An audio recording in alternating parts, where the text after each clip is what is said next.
El pastor Alexander Strauch es alguien que ha escrito muchos libros sobre liderazgo, sobre congregación, sobre eh, desacuerdos, descontentos. Tiene muchos libros y hay uno en particular donde él menciona que fue impactado por el testimonio de un hombre que en la historia de la iglesia quedó registrado como Robert Chapman. ¿Quién fue Robert Chapman en la historia y por qué impactó tanto la vida de este autor, Alexander Strauch? Si usted, y le dejo de tarea, que puede investigar un poco acerca de Robert Chapman, la vida de este hombre fue increíble. Al mismo tiempo, la humildad que este hombre dejó fue increíble también. Robert Chapman fue conocido como alguien que encarnó el amor de Cristo en su época. En palabras de Charles Spurgeon, a quien él conoció, fue el hombre más piadoso que alguna vez conoció. Robert Chapman a sus 29 años dejó su profesión de abogado en Londres para ser el pastor de una iglesia bautista en la localidad de Barnstaple, Inglaterra.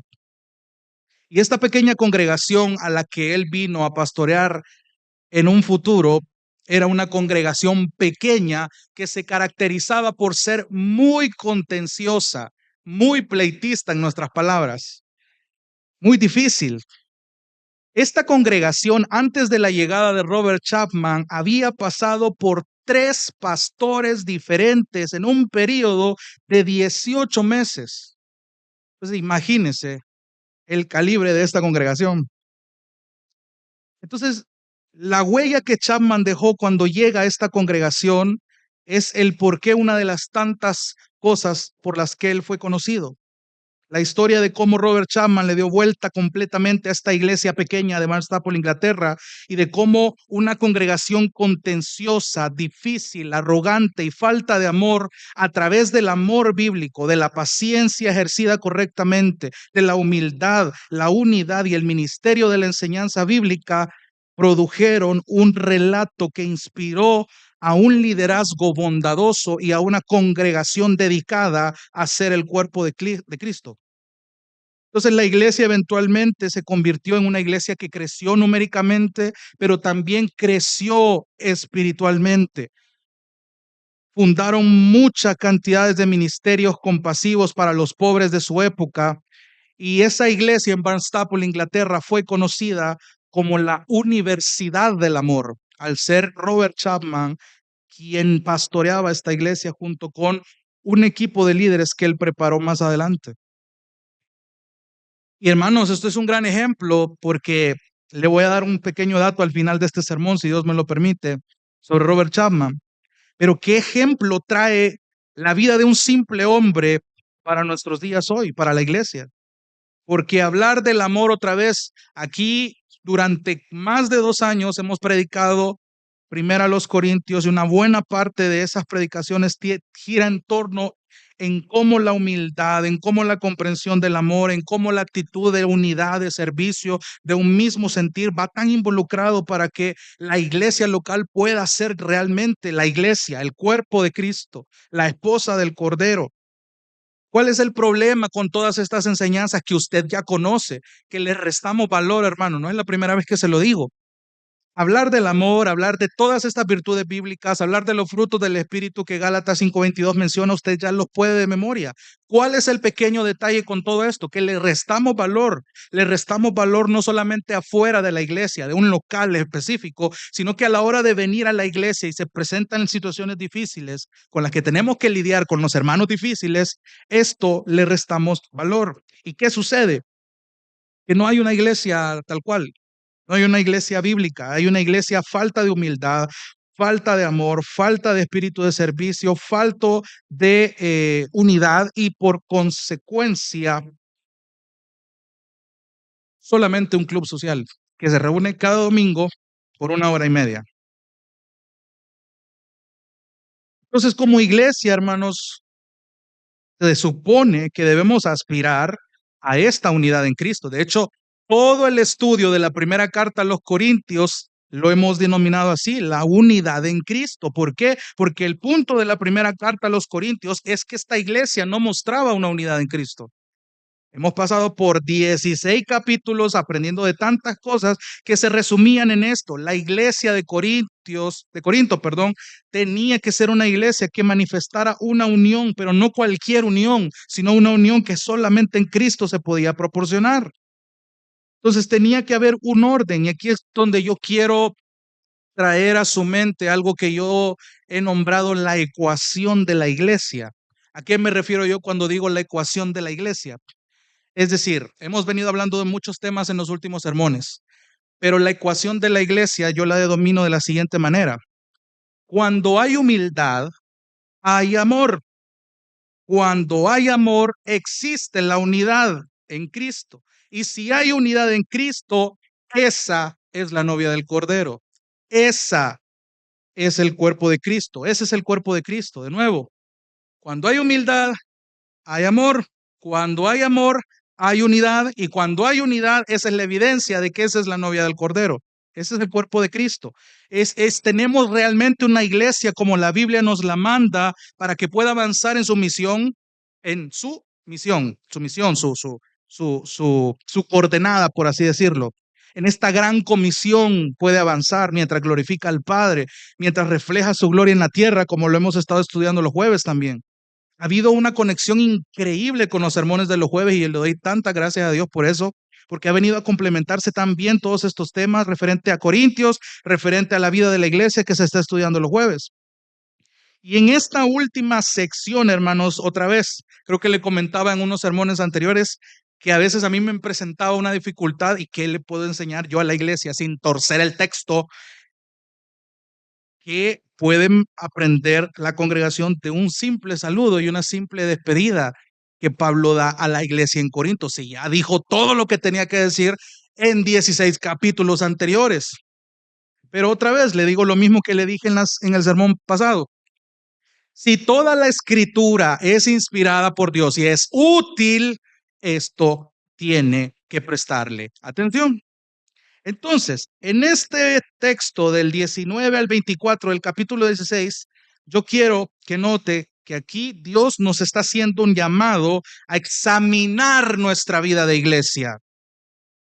Dios nos está haciendo un llamado a examinar nuestra vida de iglesia para procurar nuestro crecimiento. ¿Y a dónde ve eso, hermano? Ya lo vamos a ir desglosando. Entonces, examinar nuestra vida de iglesia la vamos a ver a través de dos áreas que el texto nos proporciona, que ya las vamos a ir viendo. Pero antes, otra vez, contexto. Antes de terminar y llegamos al fin, hermanos, o sea, realmente los que han estado desde el inicio del estudio de la primera carta a los Corintios se va a dar cuenta lo increíble que ha sido este viaje, aprendizaje de 16 capítulos en más de 2 años y medio, por ahí, donde hemos aprendido tantas cosas, hemos aprendido vidas de iglesias, hemos visto los roles, hemos visto la Santa Cena, hemos visto los dones, hemos visto el amor, tanta riqueza que hemos aprendido. Y en esta última sección, hermanos, Pablo, venimos de la semana pasada de cómo él estaba nombrando a Estéfanas en los versículos anteriores y cómo la labor de hacia los corintios estaba diciendo Pablo y les estaba rogando que reconocieran y que se sujetaran a Estéfanas, y no solo a él, sino a todos los que han ayudado y servido para la obra del evangelio. Entonces, ahora está a punto de hacer un último recordatorio a través de sus saludos finales para los corintios. Y aquí es donde yo quiero que examinemos nuestra vida de iglesia en la primer área. El área número 1 de la unidad. Lea el versículo 19, vamos a leerlo hasta el versículo 21. Dice, lo estoy leyendo en la Biblia de las Américas, claro. Las iglesias de Asia los saludan. Aquila y Priscila con la iglesia que está en su casa. Los saludan muy afectuosamente en el Señor. Todos los hermanos los saludan. Salúdense los unos a los otros con un beso santo. Y este saludo es de mi puño y letra Pablo. Si usted ya notó algo, hay una palabra, hay una expresión, hay un verbo que se repite continuamente y es el saludo. Desde el versículo 19 hasta el versículo 21 vemos aproximadamente una serie de 5 saludos que Pablo está destacando para los corintios. Está el saludo de las iglesias de Asia, el saludo de Aquila y Priscila junto con la iglesia que se reúne en su casa, la de todos los hermanos, por así decirlo, entre comillas, y el de Pablo mismo. Entonces, quiero darle un poco de datos históricos al respecto del por qué era importante que Pablo nombrara a cada una de estas personas. Quiero empezar en el versículo 19. Las iglesias de Asia, en el caso de las iglesias de Asia, hermano, para que vaya entendiendo un poco el texto, para ese momento de la historia, hablar de la provincia romana de Asia era hablar de toda la parte occidental, más que todo por el área donde estaba Éfeso, Ponto y todas esas regiones. Otra vez, aquí es muy bueno examinar los mapas que su Biblia tiene para que usted me ubique, porque si usted no me entiende geográficamente lo que le estoy diciendo, por eso es que providencialmente el Señor pone en nuestras Biblias unos mapas para que podamos ubicarnos. Entonces, una vez que Pablo vuelve por segunda vez por acá en Corinto, de hecho Hechos 19:10 aproximadamente nos dice que los que vivían en Asia oyeron la palabra del Señor, tanto judíos como griegos. Entonces había una buena porción de creyentes que estaban siendo expuestos al evangelio cuando Pablo va de Corinto a Éfeso. Ahora bien, de esta primera generación de creyentes que se nos relata en Hechos 18 y 19, es que Pablo capacita futuros colaboradores que después sirven a la obra. Usted puede ver la carta a los romanos, la de los corintios, gálatas, efesios, filipenses, colosenses, tesalonicenses, y usted va a ver entre los saludos y las despedidas a nombres como Epafras, como Tíquico, como Filemón, como Arquipo, Trófimo, Timoteo. Todas estas personas son mencionadas, no todas las voy a mencionar, pero estos son algunos nombres que fueron más conocidos por ser colaboradores de Pablo de esa primera generación que resultó evangelizada y que más tarde estas personas fueron asignadas a las iglesias de las que se habla en el Nuevo Testamento. Eso significa que desde Éfeso el cristianismo se esparció por toda la provincia de Asia, de tal manera que cuando Pablo escribe la primera carta a los Corintios que tenemos registrado acá, ya se habían establecido un montón de iglesias. Eso es bueno saberlo. Ahora, ¿qué pasa con el caso de Aquila y Priscila? Aquí tenemos ya un poco más de información en el Nuevo Testamento. Otra vez, en Hechos 18:2 se nos dice que Aquila era un hombre cuya esposa, que se llamaba Priscila, eran judíos que venían de Ponto y se fueron a Roma hasta que un edicto allá por el año 49 después de Cristo, esto está en Hechos, de parte de un emperador llamado Claudio, que ordenó que los judíos fueran expulsados, y entonces Priscila y Aquila se van a Corinto, y es en Corinto donde empiezan a dedicarse al negocio de hacer tiendas, y al parecer les iba muy bien porque eran personas, era un matrimonio con bastante provisión económica. Y es aquí en Corinto, en medio de ese negocio, es cuando encuentran a Pablo. Pablo llega a Corinto, les presentan la palabra, él se dedica al negocio de hacer tiendas también, y Priscila y Aquila son convertidos al evangelio y llegan a convertirse, hermanos, en un matrimonio muy, pero muy colaborador con las misiones de Pablo. Lo alojan y después viajan con él hacia Éfeso, donde conocen a Apolos y disipulan a Apolos. Y luego Aquila y Priscila abren una iglesia en su casa, según vemos aquí en el versículo 19. Eso es interesante porque imagínese cómo un matrimonio puede edificar tanto a la proclamación del evangelio. Un matrimonio puede ayudar tanto a alcanzar, a servir, a ayudar a la obra de los hermanos. Es increíble el alcance de este matrimonio y cómo fueron de gran ayuda para el apóstol Pablo. Entonces, pareciera que en el versículo 20, cuando dice, todos los hermanos lo saludan, muchos dicen que Pablo está haciendo aquí una pequeña redundancia. Le manda, en lugar de decir, le mandan saludos a ustedes, Corintios, la iglesia de Asia, Priscila y Aquila, los que están en su casa, yo les mando saludos. Bueno, en fin, todos los hermanos les mandan saludos. Es lo que Pablo está tratando de decir con esa expresión. Se está abarcando una totalidad de hermanos que están saludando a los corintios. No pierda de vista que todos estos saludos vienen de las diferentes iglesias de la región de Asia y todos iban para el público, la audiencia de los creyentes corintios. No pierde ese dato. ¿Qué más podemos ver acá? En el versículo 21, perdón, el versículo 20 en la segunda parte, dice, todos los hermanos los saludan y da una especie de sugerencia, de imperativo, de invitación, de llamado. Salúdense, pero específicamente dice los unos a los otros con un beso santo. Ya vamos a llegar a eso más adelante. Y en el versículo 21 usted ve, este saludo es de mi puño y letra. Punto Pablo. O sea, aquí había una intención.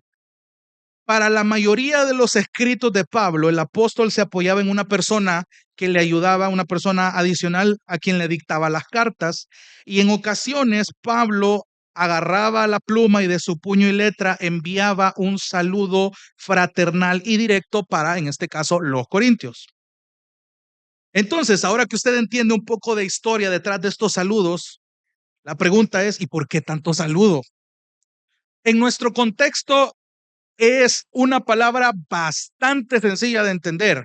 Tan sencillo como usted se encuentra a alguien, se encuentra un pariente, le mira, salúdame a tu mamá, o salúdame a su esposa, salúdame aquí, salúdame allá. O sea, pero ¿qué encierra el contexto del saludo? Evidentemente, en nuestra cultura es algo tan común que a veces no le prestamos atención. Es más, usualmente cuando alguien nos encuentra en la calle y nos pide que saludemos a alguien, a veces hasta se nos olvida. Ah, no me acordaba, te mandó saludo fulano de tal, porque me lo encontré en tal parte hasta después de 2, 3 días. Pero en el contexto de la iglesia primitiva, enviar saludos tenía un sentido, tenía un propósito, tenía algo más profundo que un simple, mire, aquí le mando saludos para que sepa que yo existo. No se trata solamente de eso. Y présteme atención porque esto de los saludos, esto de las despedidas, no es algo que solo pasa en las cartas a los corintios, sino en varios escritos del Nuevo Testamento. Quiero que quede claro en primer lugar que en esa época, cuando usted lee de la iglesia, de esta palabra en griego que es eclesía, que significa iglesia, que significa asamblea, que significa congregación, cuando usted lee la palabra iglesia, quiero que se mentalice a que hablar de iglesias en ese tiempo era hablar de una congregación que se reunía en casas. Las iglesias primitivas eran casas, casas grandes o casas medianas aproximadamente. Cuando usted lee aquí, las iglesias de tal te saludan, las iglesias de tal te saludan, las que se reúnen en su casa, o sea, ya de ahí le están diciendo que hablar de iglesia y hablar de casa era lo mismo en ese tiempo, porque la iglesia primitiva, evidentemente, el cristianismo no era reconocido como una religión como tal en ese entonces, la iglesia primitiva comenzó a reunirse en casas, esa era la dinámica. Entonces, cuando usted vea esta expresión, imagínese a los creyentes en las casas, en los congregantes. No solo Aquila y Priscila ayudaron a plantar varias iglesias, entiéndase, iglesias, plecas, casas, sino muchos de los colaboradores de Pablo. Habían iglesias extendidas en una buena parte de la Asia Menor de aquel entonces. ¿Y qué me dice a mí que las iglesias eran casas? ¿Qué implicaba que la iglesia se reunía en casas grandes o en casas medianas? Número uno, que tenía que haber una hospitalidad de por medio.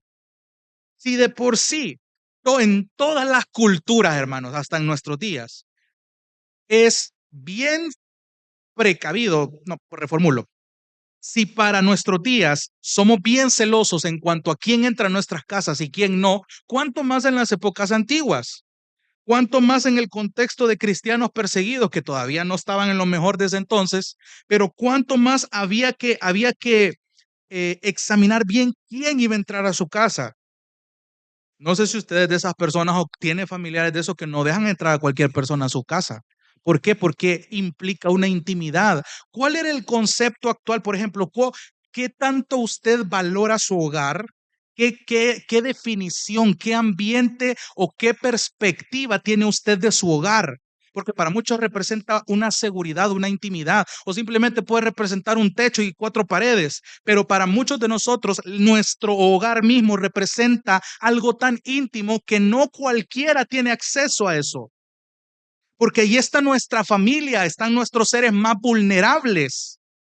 Hablar de dejar entrar al hogar a alguien habla de ser vulnerables hasta cierto punto, porque le estoy permitiendo a personas a quienes usualmente no viven en mi hogar a que conozcan qué hay adentro.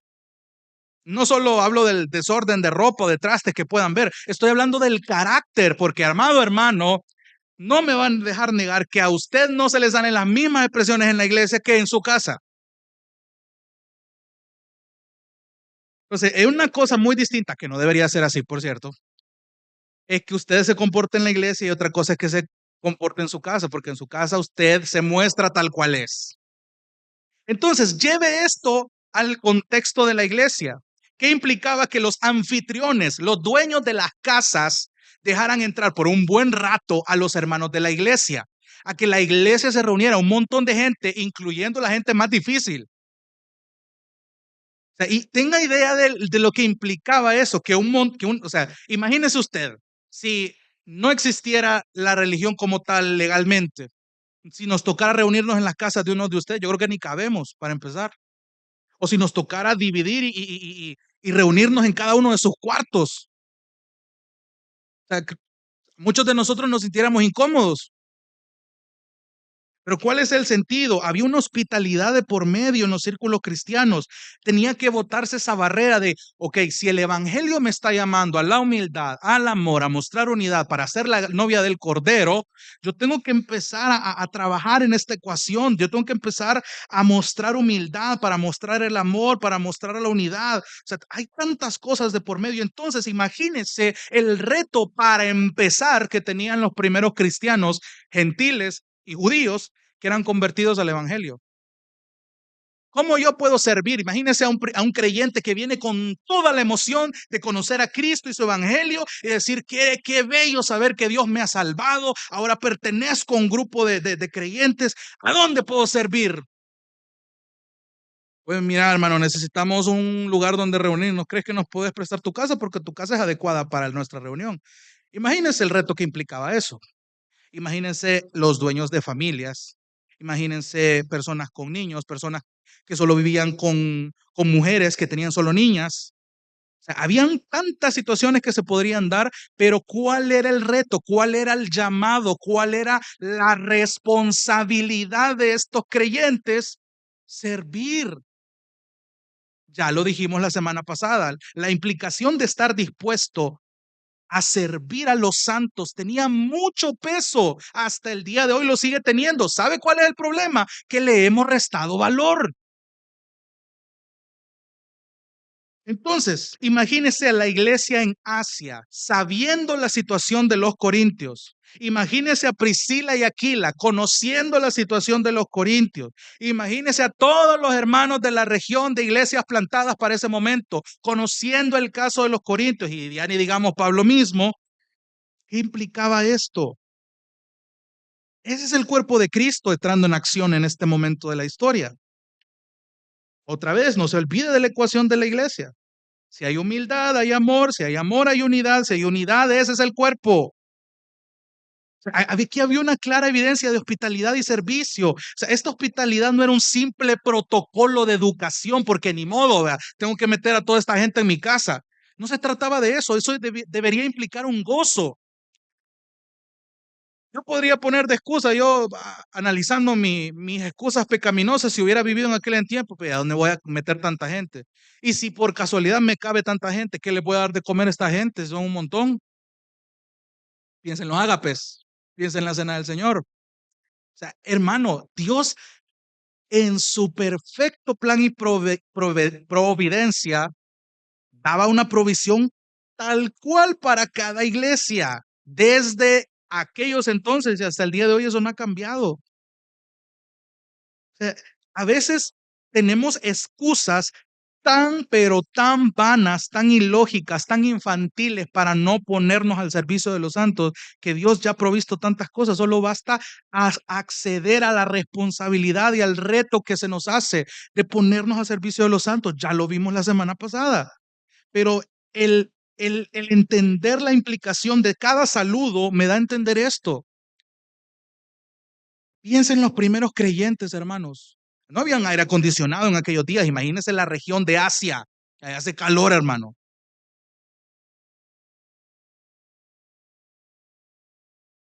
Me impactó mucho, recuerdo haberlo mencionado un jueves hace mucho tiempo, el testimonio de la iglesia en Noruega, Nigeria, perdón, que actualmente está siendo muy perseguida por los círculos musulmanes.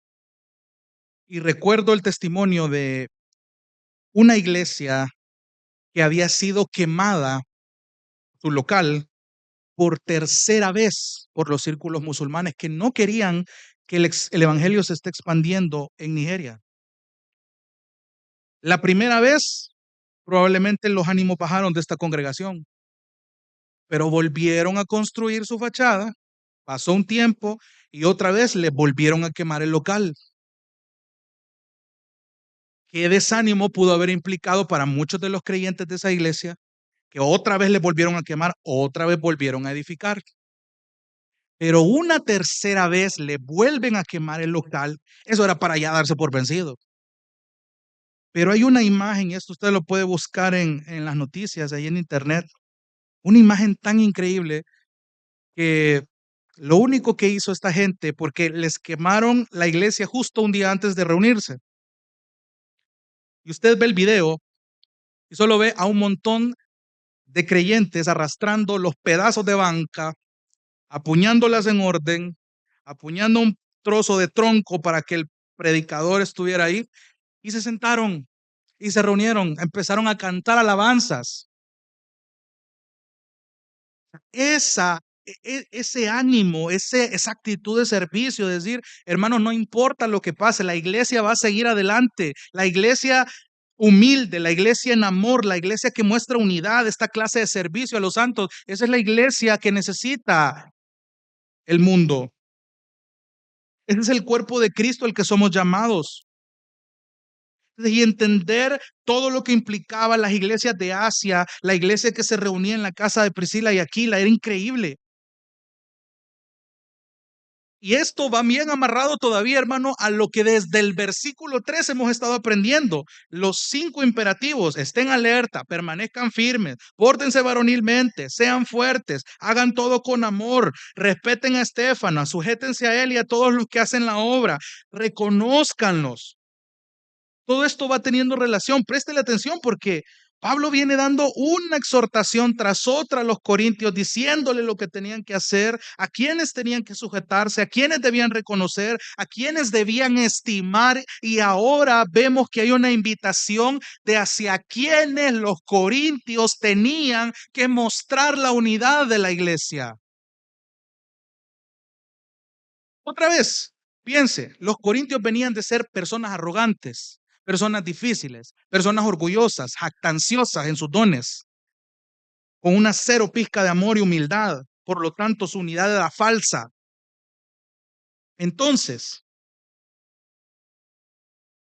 esto era importante porque los saludos que estaban recibiendo la congregación en Corintio le estaba dando pie. Señores, ustedes no son los únicos.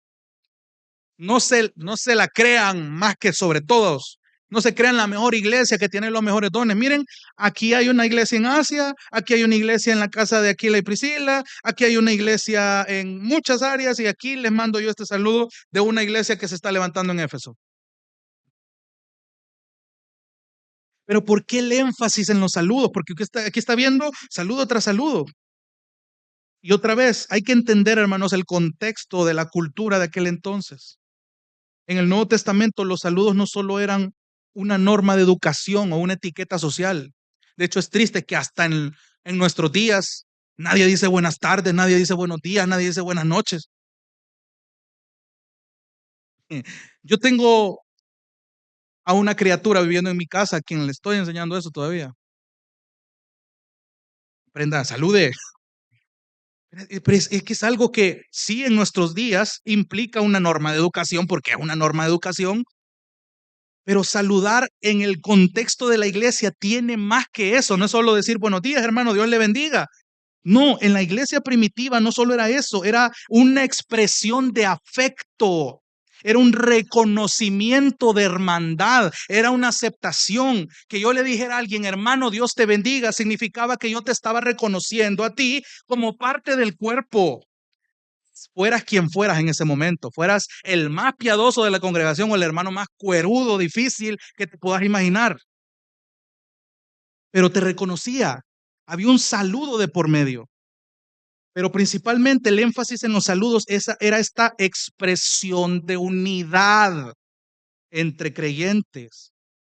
Si hay algo que Dios en su plan, en el diseño de la iglesia quería lograr, era que la iglesia fuera unida, que fuéramos compañeros en la fe, que hubiera una camaradería. Me gusta ese término porque lo usan mucho los soldados.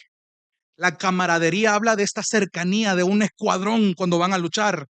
Hay una camaradería, un sinónimo es ese compañerismo.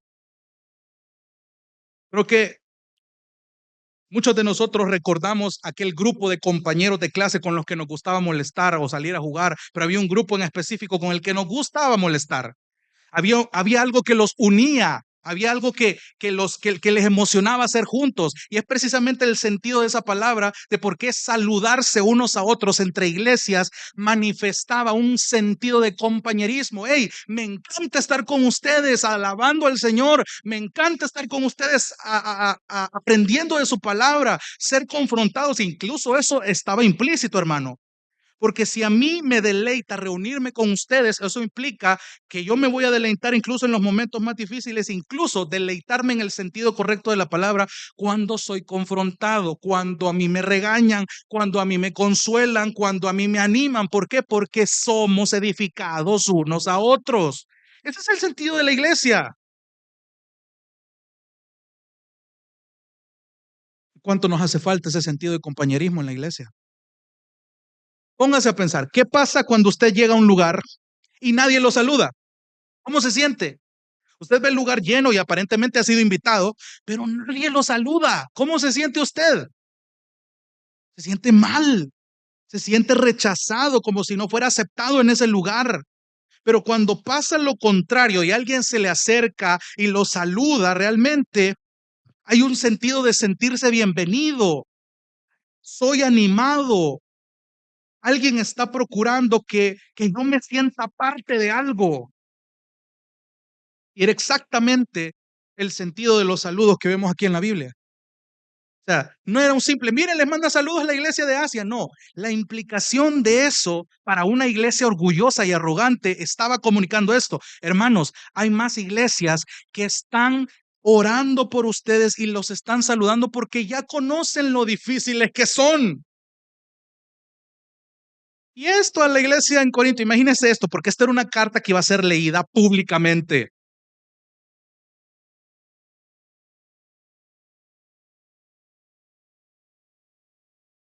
No simplemente vea los saludos como algo simple.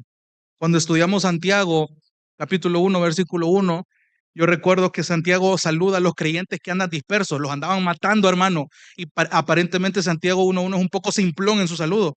Dice Santiago, siervo de Jesucristo, a los que están dispersos, salud. Y no está dando un brindis, está expresando simple salud. Es como saludos, pero lo que implica eso, y lo hablamos en esa ocasión, era, hermanos, estoy atento a ustedes, me interesa cómo están ustedes. ¿Por qué? Porque estaban dispersos. Y así usted puede ver cada saludo en el Nuevo Testamento con esa implicación. Tenía un trasfondo en esa época que lastimosamente en nuestros días ha perdido mucho valor. Hoy haga con conciencia los saludos que hace. Mira, te manda saludos el hermano tal. Entienda que el saludo es porque han preguntado por usted, porque le interesa su vida, porque le interesa su edificación. Piense por un momento, en los tiempos de Pablo, era bien normal que las congregaciones se mantuvieran informadas de otras sobre distintas cuestiones. Por ejemplo, hay un tema que si Dios permite, vamos a estar viendo, y se menciona aquí en la primera carta a los Corintios, de una ofrenda que se estaba recolectando para la iglesia en Jerusalén. ¿Qué tenía que pasar para que todas las iglesias le ofrendaran específicamente a la iglesia en Jerusalén? Pasar un informe, avisarse, hermanos, miren, estamos recolectando esto porque la iglesia en Jerusalén está pasando por esto, esto y esto. Todas las iglesias de la región que estaban siendo plantadas estaban al tanto de eso. Y mire qué irónico, ya lo hemos dicho antes, que una iglesia en Jerusalén, es decir, judíos, estaba siendo respaldado o provisto, o sea, Dios estaba usando de instrumento a los gentiles que los judíos consideraban paganos y alejados de Dios, y Dios está usando hoy a gentiles convertidos al evangelio para proveer a la iglesia de Jerusalén. Es que mire, hermano, Dios no hace nada por casualidad. Aquí era una gran lección de humildad para los judíos también. Entonces, cuando usted entiende que el saludo es más que un simple ¿cómo estás? O espero que estés bien. No, hermano, de esta manera las iglesias en casa tenían un montón de razones para orar por los santos. De hecho, algunos comentaristas dicen que si bien el saludo no vino específicamente de cada individuo de las iglesias de Asia, sí iban representados con sus respectivos líderes. Cada líder de las iglesias de Asia había comunicado la información sobre Corinto a sus miembros y evidentemente los miembros estaban al tanto. Evidentemente también había un mismo sentir de decir, miren hermanos, eh, vamos a extender nuestras oraciones a la iglesia en Corinto que está pasando por un momento muy difícil. Pablo les va a enviar una carta y hasta donde sabemos, pues los van a exhortar bien duro. Entonces, oremos por la iglesia de Corinto que tenga un corazón genuino, que fluya en arrepentimiento. Imagínense, o sea, esto no era un mero protocolo político, realmente esto era genuino, era orgánico. A la iglesia le interesaba saber cómo estaban las iglesias hermanas. Siempre las iglesias se entendían o con Pablo, con cualquiera de los discípulos o con cualquiera de los colaboradores. Y había este sentido de que las iglesias se cuidaban, hermano. En otras palabras, había un sentido de unidad. Quiero citarle algo que dice el pastor John MacArthur. Dice, cuando el pueblo de Dios está comprometido con una doctrina pura y una vida pura, con una unidad en amor, tanto de manera individual como colectiva, aun si están separados por grandes distancias o diferencias culturales o circunstanciales, hay hospitalidad. Hay unidad entre los creyentes que aman, incluso si no hay una forma directa de hacerlo. Estos creyentes se apoyan en oración y se animan constantemente, aun si nunca tenemos la oportunidad de tenerlos en nuestras casas.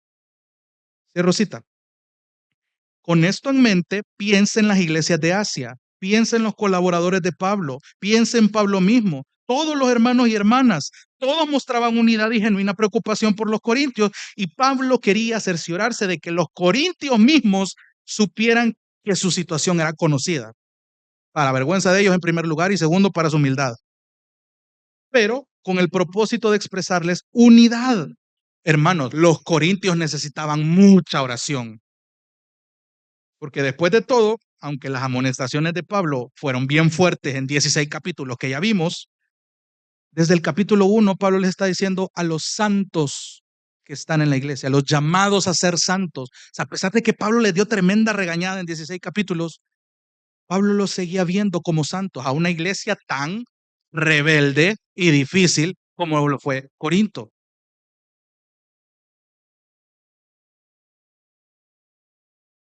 Hermano, y esta es una gran lección para nosotros.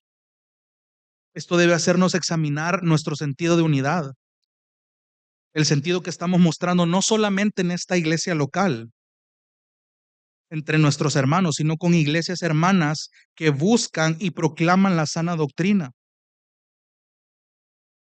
Posiblemente no tengamos una relación directa con varias iglesias que existen aquí en El Salvador o en la capital misma que predican la sana doctrina, pero si algo he aprendido, hermano, es que el Señor en su providencia hasta el día de hoy sigue permitiendo que muchas almas estén llegando y creciendo en estas iglesias. Sería muy inmaduro pensar que solamente Gracia y Verdad del Salvador es la única iglesia con la capacidad de poder recibir a todos los incrédulos del Salvador. Eso sería bastante desubicado de mi parte.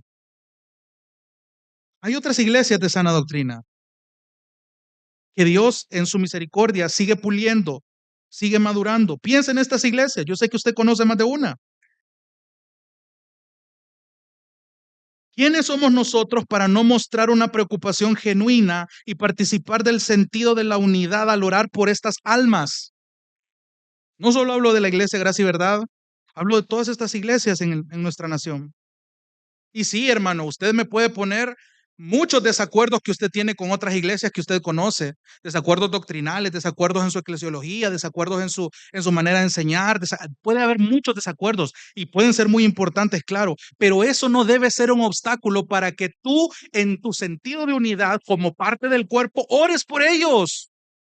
Ores por esta iglesia. ¿Sabes por qué? Porque cuando tú los incluyes en tus oraciones, aún si ellos no son una iglesia madura, tampoco nosotros no lo somos, pero estamos en camino a hacerlo, pero debe haber un sentido de preocupación, de unidad, porque yo sé que esta gente no está simplemente llenando sus bolsillos o no me han dado vistazos de ser falsos maestros. Realmente, a medida que ellos van creciendo, estos pastores, estos líderes, estas iglesias, esta congregación, también están luchando por crecer en Cristo, por madurar en Cristo, por alimentar esta unidad, por no ser como los corintios.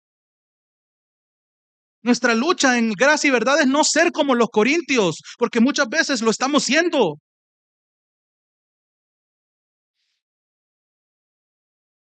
Si usted se quería quitar el saco de esta cuestión, no, hermanos, muchas veces, si usted examina los 16 capítulos de Corintios, muchas veces nos hemos comportado como ellos. Sería muy inmaduro de nuestra parte obviar a las otras iglesias que buscan esto.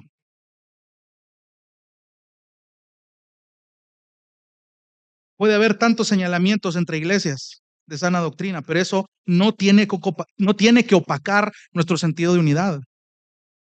De las iglesias que buscan honrar al Señor. Ore por estas iglesias. Estas iglesias también deben orar por nosotros. Espero yo que alguno de ellos vea este sermón. Oren por esta iglesia. Debemos orar por estas iglesias. Si había unidad en la iglesia primitiva, usted lo puede ver acá en esta última sección.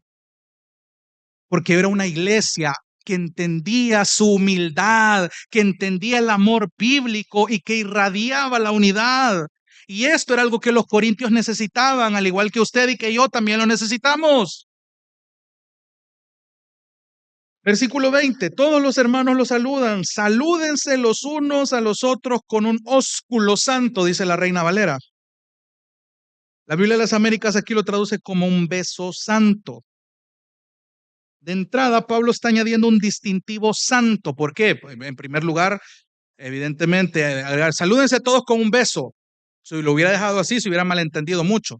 Pero añadir la palabra santo también tenía una implicación. Otra vez, en primera los Corintios, capítulo 1, Pablo está dirigiéndose a los corintios como aquellos llamados a ser santos. Posicionalmente, gracias a la obra de Cristo, ya estaban llamados santos.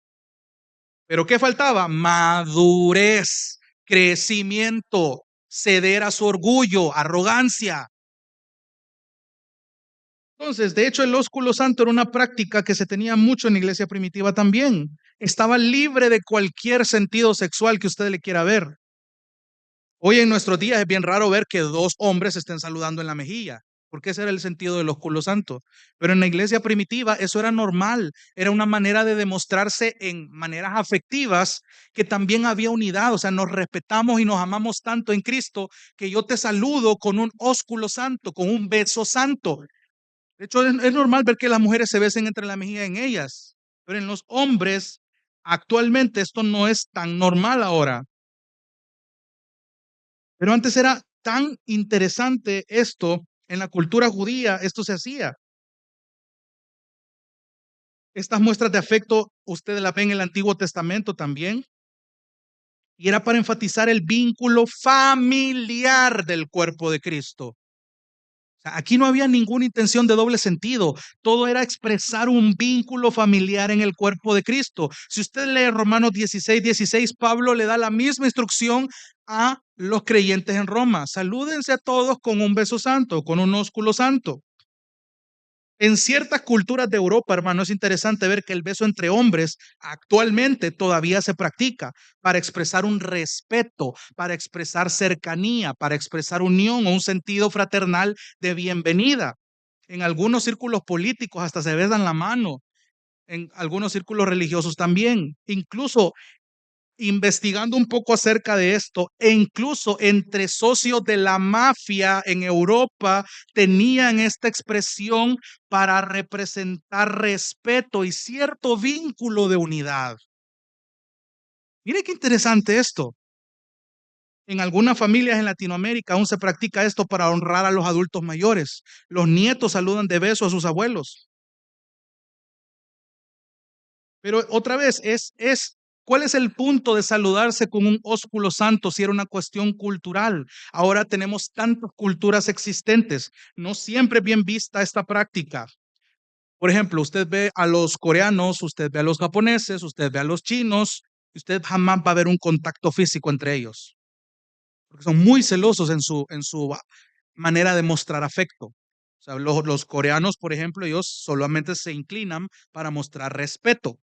Cuando se inclinan lo suficientemente en un ángulo de 90 grados, están expresando un sumo respeto.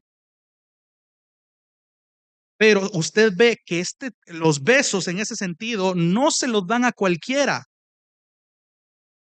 O sea, es interesante estudiar esto porque cómo entonces en la Iglesia Gracia y Verdad del Salvador podemos mostrarnos un saludo fraternal.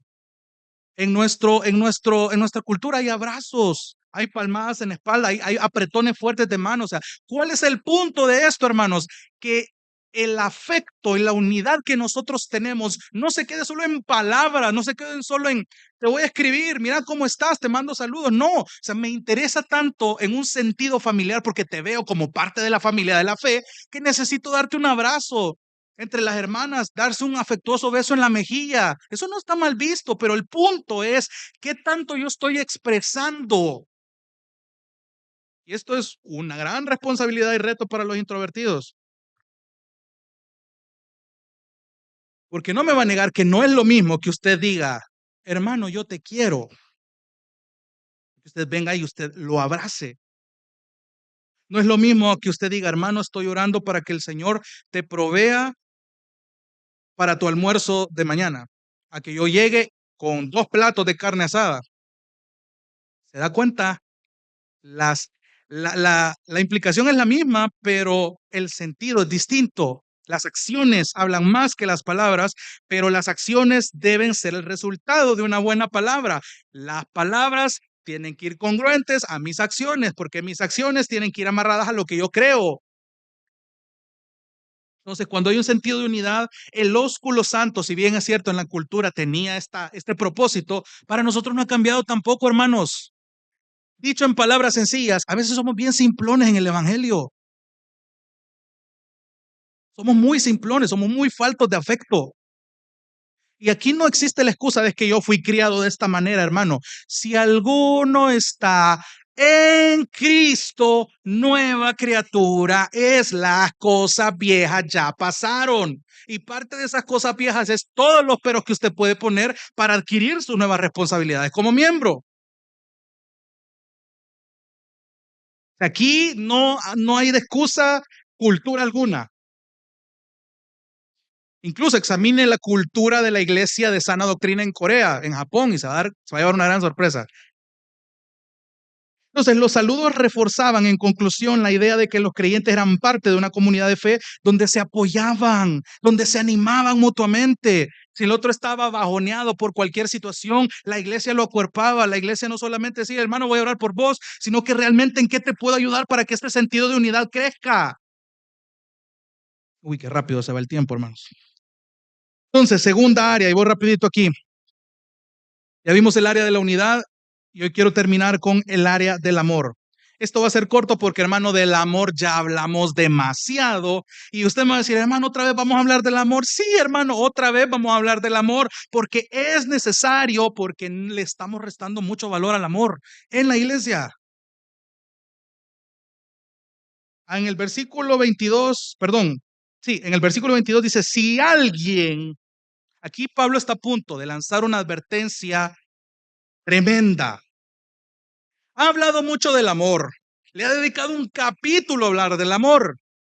En conclusión, en el versículo 13, uno de los imperativos es hagan todo con amor. O sea, le bombardeó con amor a una iglesia sin amor, pero para que terminaran de entender o su sentido de alerta fuera que reaccionaran en una mejor manera, Pablo viene y le da un poco de vuelta al sentido. Si alguno de ustedes, corintios, luego de haber aprendido todo esto, decide o prefiere no amar al Señor como lo hemos entendido de esta manera, entonces que sea anatema, que sea maldito. O sea, esto es fuerte porque dicho de otra manera es simplemente que caiga bajo maldición.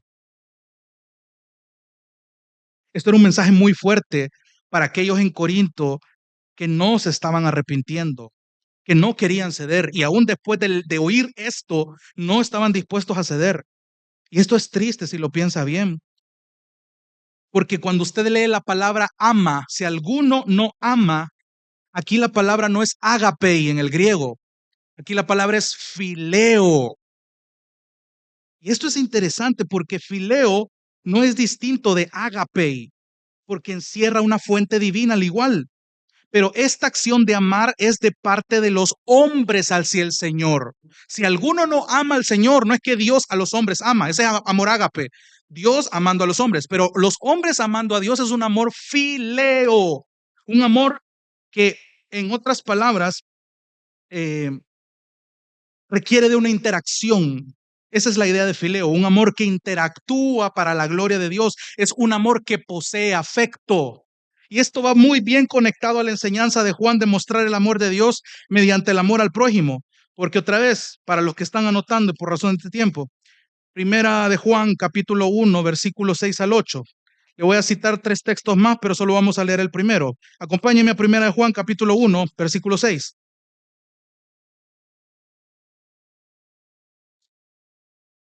Primera de Juan capítulo 1, versículo 6. Mire qué interesante. Juan está diciéndole a sus oyentes, si decimos que tenemos comunión con Él, que tenemos una interacción, una relación con Dios, pero andamos en tinieblas, mentimos y no practicamos la verdad. Versículo 7. Pero si andamos en la luz, como Él está en la luz, tenemos comunión, tenemos interacción, tenemos relación. ¿Qué? No está diciendo con Dios, otra vez, está diciendo los unos con los otros. Y la sangre de Jesús, su Hijo, nos limpia de todo pecado. Si decimos que no tenemos pecado, nos engañamos a nosotros mismos y la verdad no está en nosotros. Si confesamos nuestros pecados, Él es fiel y justo para perdonarnos los pecados y para limpiarnos de toda maldad. ¿Cuál es el objetivo acá? ¿De qué manera yo estoy mostrando mi amor al Señor? Otra vez, aquí entra lo que ya vimos en Primera de Juan. Yo no puedo decir que amo a Dios si no los estoy amando a ustedes. Es bastante ilógico pensar que yo puedo amar a Dios sin amar a mi prójimo. Y Pablo está diciéndole a los corintios, si alguno de ustedes pretende amar al Señor sin amar a los hermanos, usted va a caer bajo maldición. Y esto era fuerte porque el sentido del griego para anatema es consagrado para destrucción. Entonces la consecuencia es clara de alguien que no se somete al señorío de Cristo, ni busca amar como Él amó, ni andar como Él anduvo. Si alguien no está dispuesto a amar al Señor de esta manera, va a ser consagrado para destrucción. Va a caer bajo una maldición. En pocas palabras, va a ser condenado al infierno.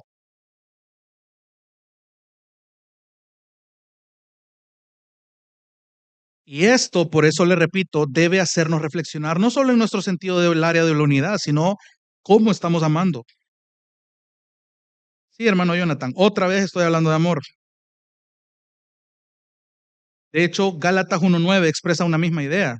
Si alguien viene y les presenta otro evangelio, que sea anatema, que este sea consagrado para destrucción si no se quiere arrepentir.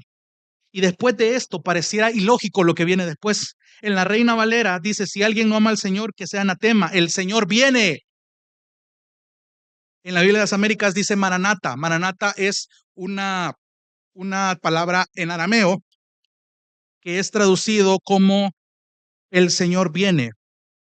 Pero muchos comentaristas que estudian mucho los idiomas prefieren darle un sentido imperativo a la palabra Maranata. O sea, dicho de otra manera, la traducción sería como, ven ya, Señor.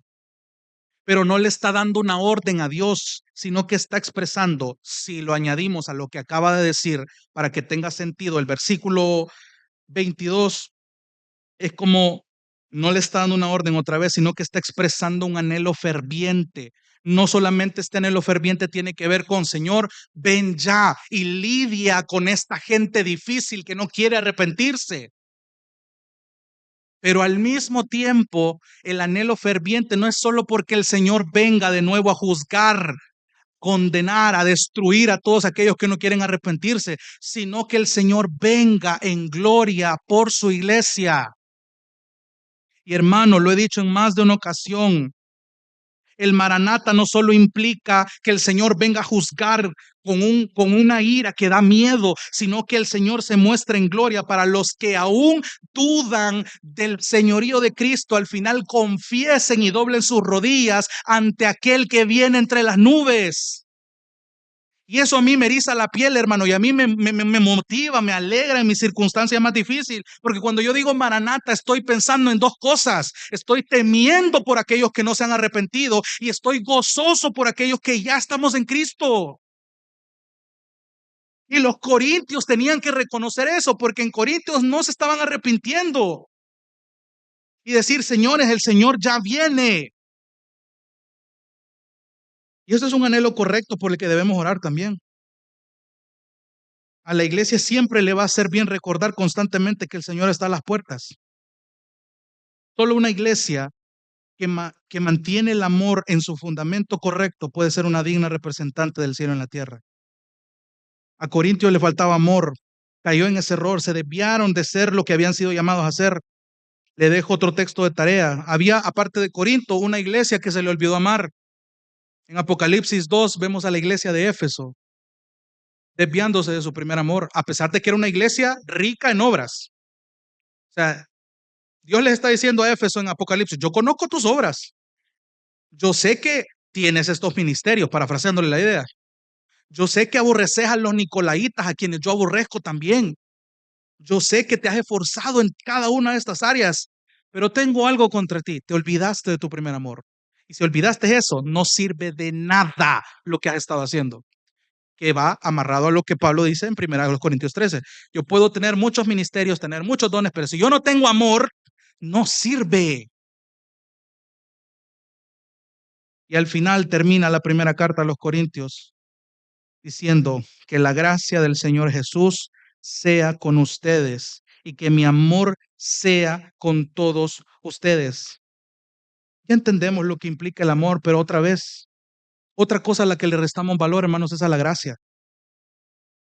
¿Cómo me define la gracia? Como un favor inmerecido, claro, un regalo inmerecido.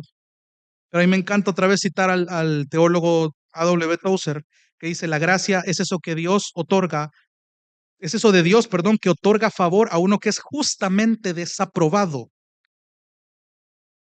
Entonces, otra vez, la gracia se nos da no solo porque tenemos la ausencia de algo bueno, sino porque lo único que sí tenemos es que somos buenos para ser malos.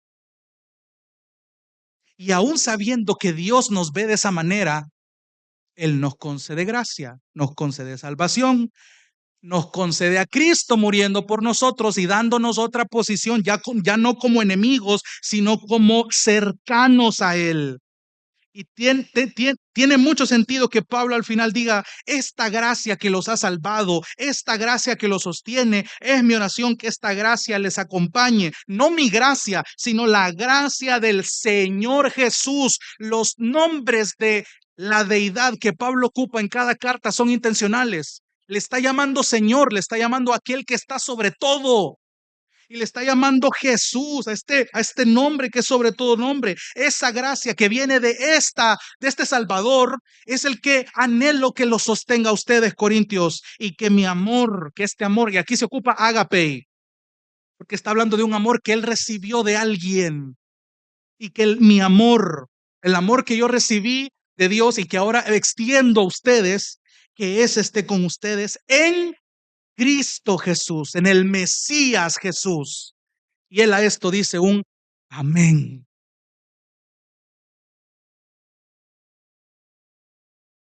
Ay, hermano, hay tanto que decir, pero el tiempo ya nos comió. Déjeme decirle una última cosa, concluyendo.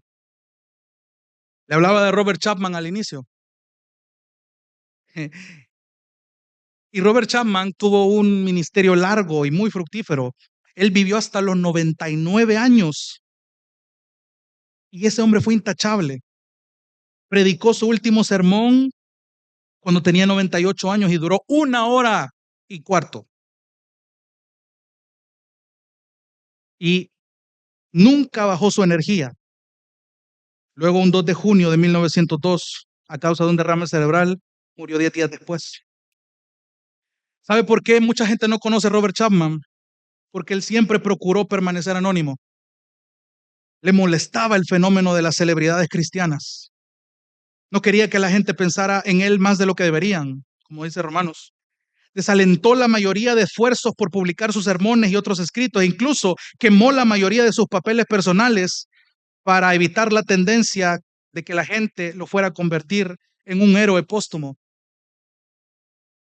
Porque él dijo una vez, lo que es más precioso a los ojos de Dios suele ser lo que menos notan los hombres. Robert Chapman no quería que la gente lo mirara a él, quería que miraran a Cristo. Y esto se encargó de enseñárselo a sus congregantes. La iglesia de Barnstaple, Inglaterra, fue conocida como la Universidad del Amor, porque era una iglesia unida, una iglesia que amaba, una iglesia humilde, una iglesia que entendía bien Hebreos 12:2.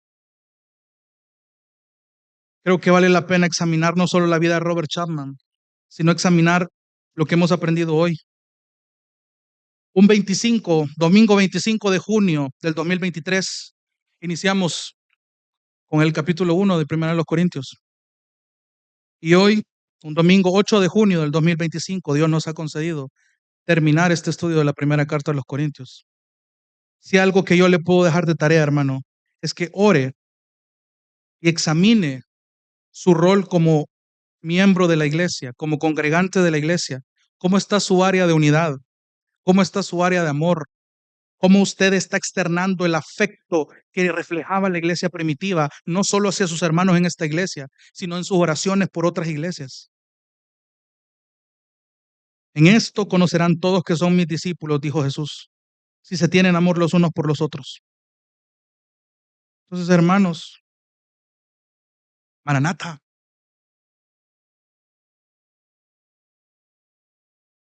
que nos dé miedo esa idea, pero al mismo tiempo que nos motive a orar por los que aún no se han arrepentido, pero gocémonos en estar alertas porque Él ya está a las puertas.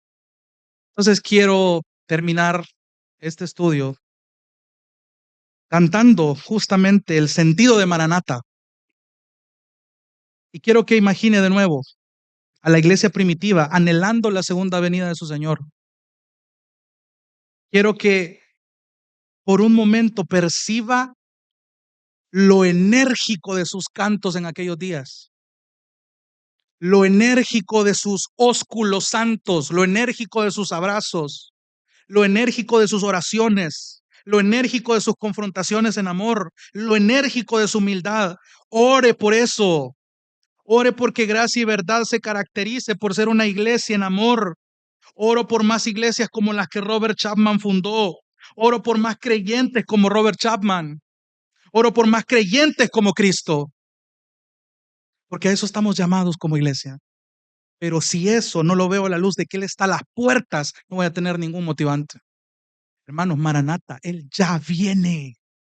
Y eso debe ser nuestra mayor motivación para seguir adelante, perseverando como iglesia. Vamos a orar. Dios te bendiga. Realmente es un privilegio para nosotros que puedas escuchar el mensaje de la palabra de Dios. Esperamos que Dios obra en tu vida grandemente a partir de lo que puedas escuchar y aprender a través de este sermón. Sin embargo, creemos que solo este sermón es insuficiente y no debería de suplantar por ningún motivo tu asistencia a una iglesia local. La iglesia local es el medio por el cual Dios obra en la vida de su pueblo. Te motivamos a que busques una iglesia sana donde congregarte o puedas contactarte con nosotros en nuestras redes sociales para que nos puedas visitar. Será un gusto poder servirte y que podamos juntos adorar a Dios en comunión con sus redimidos mientras aprendemos de su palabra. Que el Señor te bendiga.